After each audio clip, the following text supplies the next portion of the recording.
Hi guys, क्या हाल चाल? सब बढ़िया।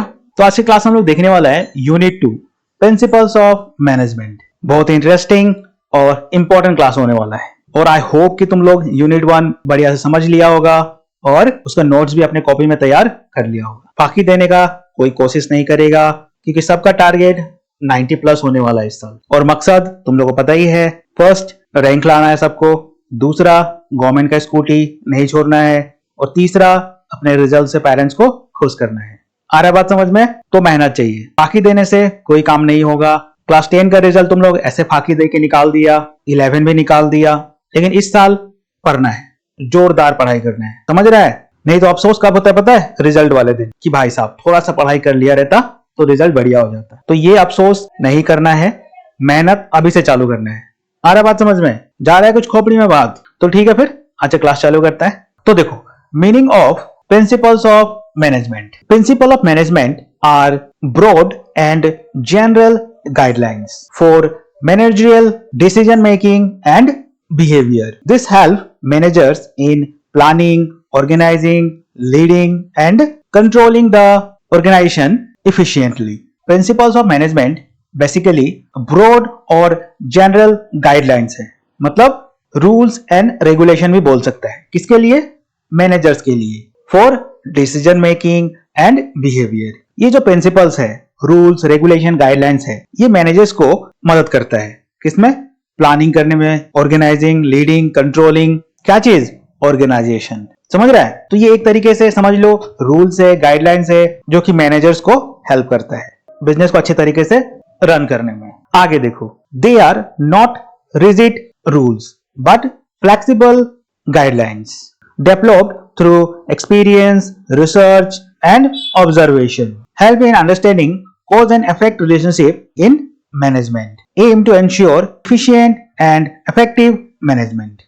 तो पहला बात, these are not rigid rules but flexible guidelines। मतलब तो पहला बात, ये जो गाइडलाइंस है ये काफी फ्लेक्सिबल है, रिजिड नहीं है, रिजिड रूल्स नहीं है ये, मतलब जिनको हम लोग चाहे तो अपना बिजनेस के, अपना ऑर्गेनाइजेशन के हिसाब से उसको एडजस्ट कर सकता है। ऐसा नहीं है कि बिल्कुल भी इसको एडजस्ट नहीं करा जा सकता है, जैसा है वैसा ही अप्लाई करना है, नहीं, ऐसा नहीं है। इसको तुम चाहे तो अपना हिसाब से, अपने ऑर्गेनाइजेशन, अपने बिजनेस के हिसाब से इसको तुम एडजस्ट कर सकता है और इनको एक्सपीरियंस, रिसर्च और ऑब्जर्वेशन के तहत डेवलप किया गया है।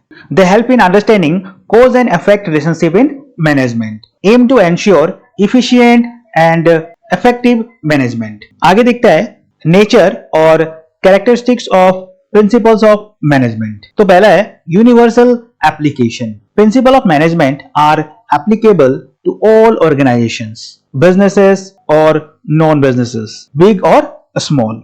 ये जो प्रिंसिपल ऑफ मैनेजमेंट है इसको हर एक टाइप ऑफ ऑर्गेनाइजेशन में अप्लाई करा जा सकता है, या फिर वो बिजनेसेस हो या फिर नॉन बिजनेसेस हो, स्मॉल हो या फिर बड़ा साइज का बिजनेस हो, हर एक जगह इसको अप्लाई करा जा सकता है। दूसरा है general guidelines. They provide broad directions, not strict rules. Managers use them with judgement and flexibility.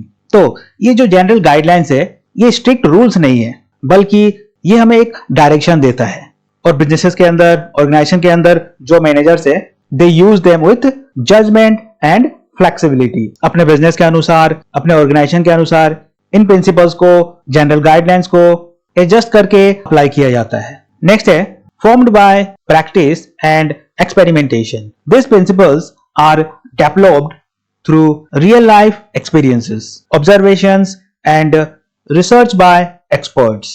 और ये जो प्रिंसिपल्स है इनको रियल लाइफ एक्सपीरियंसेस, ऑब्जर्वेशन और रिसर्च के तहत डेवलप किया गया है। नेक्स्ट है flexible in nature. They can be modified और changed according to the situation. They are not rigid like scientific laws. तो ये जो प्रिंसिपल ऑफ मैनेजमेंट है दे कैन बी मॉडिफाइड और changed according to the situation. ऐसा नहीं है कि ये साइंटिफिक लॉ की तरह है जिसको मॉडिफाइड और चेंज नहीं करा जा सकता, बल्कि ये जो प्रिंसिपल ऑफ मैनेजमेंट है इसके अपने सिचुएशन के अनुसार, बिजनेसेस, ऑर्गेनाइजेशन के अनुसार मॉडिफाइड और चेंज करा जा सकता है। आगे दिखता है aim at influencing human behaviour. They help in understanding and guiding human behavior in the organization to achieve goals effectively. तो ये जो प्रिंसिपल ऑफ मैनेजमेंट है ये हमें ह्यूमन बिहेवियर को समझने में, गाइड करने में मदद करता है, जिससे हम लोग ऑर्गेनाइजेशन का जो भी गोल है उसको इफेक्टिवली अचीव कर सके, पूरा कर सके. नेक्स्ट है cause and effect relationship. They explain the relationship between action and result. For example, fair pay. ये क्या हो गया? Action leads to employee satisfaction. अब इससे क्या होगा? ऑर्गेनाइजेशन के अंदर जो भी एम्प्लॉइज है उनको अगर हम लोग सही से पे किया, सैलरी, वेजेस, उनको सही सैलरी दिया, तो इससे क्या होगा? This leads to employ satisfaction. ये जो प्रिंसिपल ऑफ मैनेजमेंट है, they explain the relationship between action and result. Contingent. Their application depends on the situation. One principle may not work in every case. तो ये जो principles of management है ये depend करता है सिचुएशन टू सिचुएशन. अब हो सकता है कि एक ही प्रिंसिपल हर एक सिचुएशन में काम ना करे, तो वहां पे हम लोगों को उसको मॉडिफाई, चेंज करना पड़ेगा सिचुएशन के अनुसार. So this is why principle of management is contingent. आगे दिखता है इंपॉर्टेंस और significance of principle of management. तो पहला देखो, provides useful insights to managers. Help managers understand how to handle situations effectively. Knowing the principle of division of work improves productivity. They help managers understand how to handle situation effectively. तो ये जो principles है ये managers को मदद करता है कि किस तरीके से अलग अलग सिचुएशन को हैंडल करना है इफेक्टिवली. नेक्स्ट देखता है optimum utilisation of resources and effective administration. Guides manager in using men, money, material and machines properly to avoid wastage. Example, unity of command avoids confusion and ensures clear responsibility. तो ये जो principles है ये managers को guide करता है कि किस तरीके से मेन, मनी, मटेरियल और रिसोर्सेज को प्रॉपर्ली यूज करना है टू अवॉइड वेस्टेजेस. नेक्स्ट है scientific decisions. Promotes logical and fact based decisions, not guess work और पर्सनल बायस. तो ये जो प्रिंसिपल्स है ये हमें लॉजिकल और फैक्ट बेस्ड डिसीजंस लेने में मदद करता है. नेक्स्ट है meeting changing environment. Help managers adapt to changes like technology, competition और कस्टमर नीड्स. नेक्स्ट है fulfilling social responsibility. Encourages ethical behaviour and concern for society, environment and employees. Management training, education and research forms the foundation of management studies and improves manager skills and training. तो ये था अपना unit 2 का part 1 principles of management. बचा हुआ topic हम लोग next part में कंटिन्यू करेगा. तो अब तुम लोगों का काम चालू होता है. यहां से ये जितना भी नोट्स है अपनी कॉपी में नोट डाउन करो. हो सके तो इस वीडियो को दोबारा देखो जिससे तुम्हारा सारा कॉन्सेप्ट क्लियर हो जाए और तुम एग्जाम में जाके किल कर दो. आ रहा बात समझ में? फाकी बिल्कुल नहीं देना है, तैयारी अभी से चालू करना है.